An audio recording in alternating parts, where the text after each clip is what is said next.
Zero current bill షురు అయింది. ఇక గృహజ్యోతి పథకం అమలు జిల్లాలో ప్రారంభించిన మంత్రులు. రాష్ట్రంలో గృహజ్యోతి పథకం అమలు షురు అయింది. 200 యూనిట్ల లోపు కరెంటు వినియోగించే అర్హులకు శుక్రవారం నుంచి ప్రభుత్వం జీరో బిల్లు జారీ చేస్తున్నది. రాష్ట్ర వ్యాప్తంగా సదరన్, నార్థన్ డిస్కంల పరిధిలోని 33 జిల్లాల్లో దాదాపు 39.9 లక్షల మంది వినియోగదారులకు జీరో బిల్లు ప్రక్రియ చేపట్టారు. రాష్ట్ర వ్యాప్తంగా శుక్రవారం ఉదయం 6 గంటల నుంచే విద్యుత్ పంపిణీ సంస్థల సిబ్బంది, అధికారులు, విద్యుత్ మీటర్ రీడర్లు ఇంటింటికి వెళ్లి విద్యుత్ బిల్లులు జారీ చేశారు. మొదటిసారి జీరో బిల్లు అందుకున్న వినియోగదారులు సంతోషం వ్యక్తం చేశారు. రైట్గా ప్రజల సంతోషాన్ని ఒక్కసారి ఆ జీరో బిల్ ఎట్లా ఉంది ఏం కథ అనేది ఒకసారి చూద్దాం.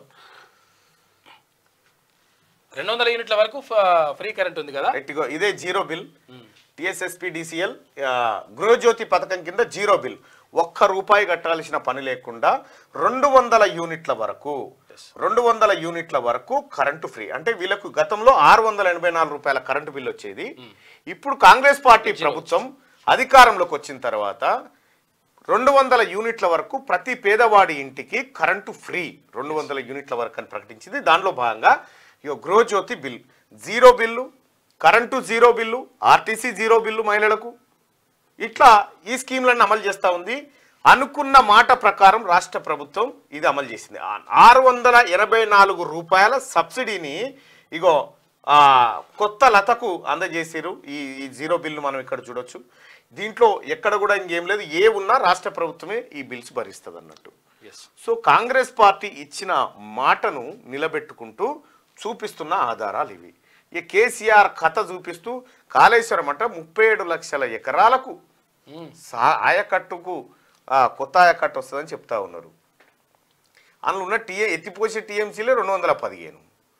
అందులో 215లో అటు ఇటు ఒక 100 టీఎంసీల దాకా గృహ అవసరాలు, ఆ తర్వాత కంపెనీలు, ఇవి మన్ను మశాడం పోతే 150 టీఎంసీలకు 37 లక్షల ఎకరాల వారుడు ఈ భూప్రపంచం మీద వింతనే అవుతుంది. ఇదంతా కూడా నిండితే నిజంగా నిండితే తర్వాత చేస్తే ఈ ఒక్క టీఎంసీకి 6000 ఎకరాలైనా 10,000 ఎకరాలు పెట్టుకున్నా 15 లక్షల ఎకరాలు దాటది.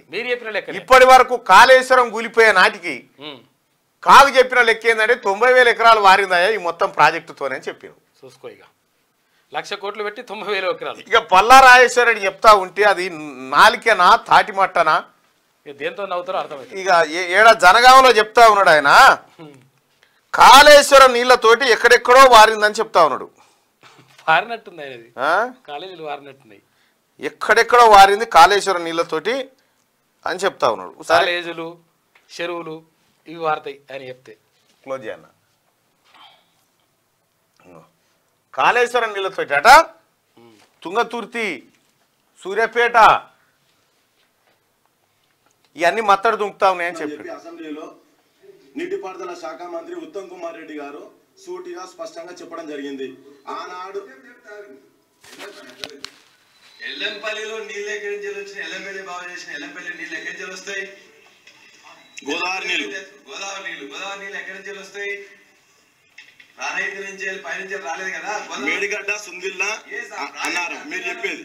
ఆ ప్రాజెక్ట్ అర్థం కాని వాళ్ళకి తెలియదు. మిట్మాన్ అనే జంక్షన్ కి ఎస్ఆర్ఎస్పి ద్వారా వస్తాయి, ఈ ఎల్లంపల్లి నుంచి వస్తాయి. ఒకవేళ ఎస్ఆర్ఎస్పి లేకపోతే నిండకపోతే ఒకవేళ ఇక్కడ కూడా వచ్చినట్లయితే వస్తాయి. ఎక్కడ చేసినా ఎల్లంపల్లి పోసుకొని పోవాల్సిందే. వర్షం బాగా వచ్చినప్పుడు అదే యూజ్ చేస్తాం, ఇది యూజ్ చేయం. వర్షం లేకపోతేనే ఎల్లంపల్లిలో పోసుకొని చేస్తాం. వర్షం ఇంకా బాగుంటే ఎస్ఆర్ఎస్పి నుంచి చేస్తాం. కాబట్టి ఆ ప్రాజెక్ట్ అర్థం కాని వాళ్ళు, దుర్బుద్ధితో ఉన్న వాళ్ళు ఇలా మిడ్ మానేరు 25 టీఎంసీలు, లోయర్ మానేరు 25 టీఎంసీలు, 20 టీఎంసీలు ఎల్లంపల్లి, 70 టీఎంసీలు మనమే తయారు చేసినాం. ఆ 70 టీఎంసీలు ఎక్కడెక్కడ ఉంటే ఈ ఎల్లంపల్లి, మిడ్ మానేరు, లోయర్ మానేరు ఈ మూడిట్లో ఏ ఒక్కటి కట్టింది కాదు. ఎస్ఆర్ఎస్పి శ్రీపాదరావు ఎల్లం ఆ ఎస్ఆర్ఎస్పికి వీళ్ళకి సంబంధం లేదు. కాంగ్రెస్ పార్టీ ఆధ్వర్యంలో కట్టింది. ఆ ఎల్లంపల్లి నుంచి వెళ్ళి మిడ్ మానేరుకు పై నుంచి వస్తున్నాయి, ఎస్ఆర్ఎస్పి నుంచి వస్తే చేసుకుంటాం, లేకపోతే ఎస్ఆర్ఎస్పి కింద భాగాల నుంచి వస్తే చేసుకుంటాం, లేదనుకుంటే మేడిగడ్డ నుంచి అవసరమైతే చేసుకుంటాం. అవసరం ఉన్నా లేకుండా ఎల్లంపల్లిలో నీళ్ళు వస్తున్నాయి, ఎల్లంపల్లి నుంచి ఎత్తిపోస్తాం. పిచ్చి వాళ్ళు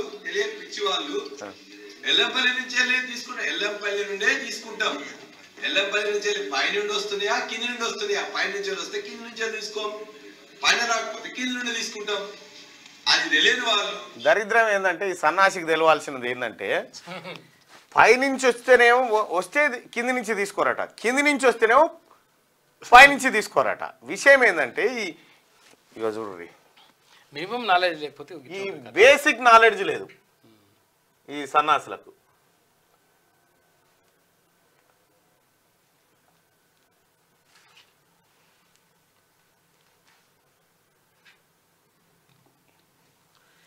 ఇగో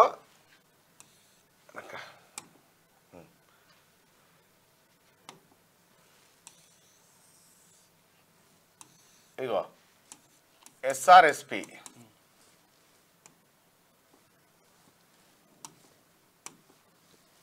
ఇది ఎస్ఆర్ఎస్పి ఈ ప్రాజెక్టు. ఇగో ఇది ఎల్లంపల్లి, ఇది అన్నారం, సుందిల్ల, మేడిగడ్డ, ఇక వార్ద, వెనుగంగ, తమిడిహెట్టి. ఇగో ఇది కథ. ఈయన ఏమంటుండు పల్లారాజేశ్వరుడు ఏమంటుండు చూసిరా, మీది నుంచి రాకపోతే ఇది గోదావరి నది, ఇక్కడి నుంచి రాకపోతే ఇక్కడి నుంచి ఎత్తారట. మరి ఇక్కడికి ఎక్కడికెళ్ళి వస్తాయి సార్ అంటే మళ్ళీ ఇక్కడికి వెళ్ళి రావాలి. అమ్మ ఏం తెలివి ఏం కథ. ఈడ నీళ్ళు వస్తలేవనిగా ఈడ కట్టింది. మరి మంచిగా తెలివినట్టున్నది, తెలివి మోకాళ్ళ దాకా ఉంది. అసెంబ్లీలో నడిగూడ మండలానికి నీళ్ళు ఇచ్చింది కాళేశ్వరం. బాగు చేయాలనుకుంటే ఒక మార్గం, లేదు దుష్ప్రచారం చేయాలనుకుంటే మరో మార్గం. కాంగ్రెస్ ప్రభుత్వం దుష్ప్రచారం చేయాలన్నది. ఇవాళ ఉత్తమ్ కుమార్ రెడ్డి యొక్క తన కాన్స్టిట్యున్సీలో కోదాడ రిప్రజెంట్ చేసింది, ఇలా సత్యమని రిప్రజెంట్ చేసిన కోదాడలో ఉన్న మునగాల పరగనాకు నీళ్లు ఇచ్చింది కాళేశ్వరమే.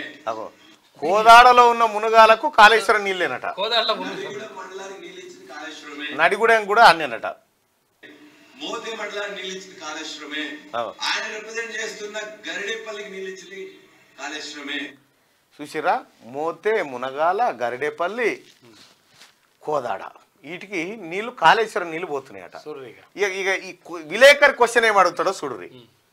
3 సంవత్సరాల నుంచి 3 కోట్ల పంట పండింది, అవుపడతలేదా అని మేము అడుగుతున్నాం. ఒకటి సార్, చిన్న క్వశ్చన్ సార్, ఒక చిన్న బస్వాపూర్ గంధమల్ల ప్రాజెక్టులే సరిగా నింపంది.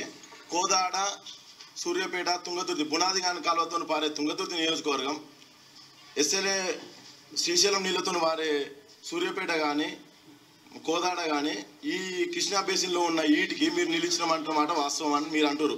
ఒక మాట సార్ ప్లీజ్ రిక్వెస్ట్. 1,00,000 కోట్లు ఖర్చు పెట్టి తుంగతుర్తికి 20 ఏళ్ల కింద ఎస్ఆర్ఎస్పి కింద కెనాల్స్ కొట్టింది ఎవరు? 20 ఏళ్ల కింద. ఏడ దొంగలు పోయారా నాయన, గింత లత్కోరగాళ్ళు, ఇంత ఇజ్జత్ పోయి. ఆ విలేకరి ప్రశ్నకు ఈ గమ్మత్ ఏంటంటే ఇక చూడరా ఈయన కథ.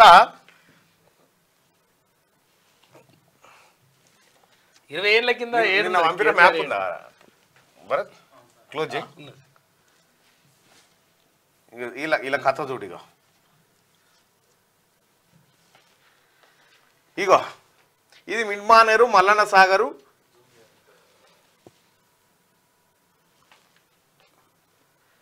ఇగో ఈ ప్రాజెక్ట్ అంతా ఇలా ప్రాజెక్ట్ అంతా ఇగో ఇదే.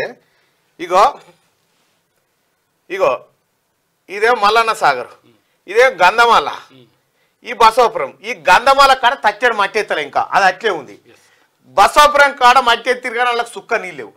ఇండ్లకే నీళ్ళు లేకపోతే ఈడికేనే పోవాలి తుంగతుర్తికి. మళ్ళా కాలువలే లేవాడికి, కాలువలు కాదు నీళ్ళే లేవా. గర్రెపల్లి దాకా వారుతుందని చెప్తుండే. ఇటువంటి వాళ్ళు ఈ జరగా ప్రజలు ఏం పాపం చేసుకురో కానీ సన్నాసి ఎమ్మెల్యేగా దొరికిండాలి.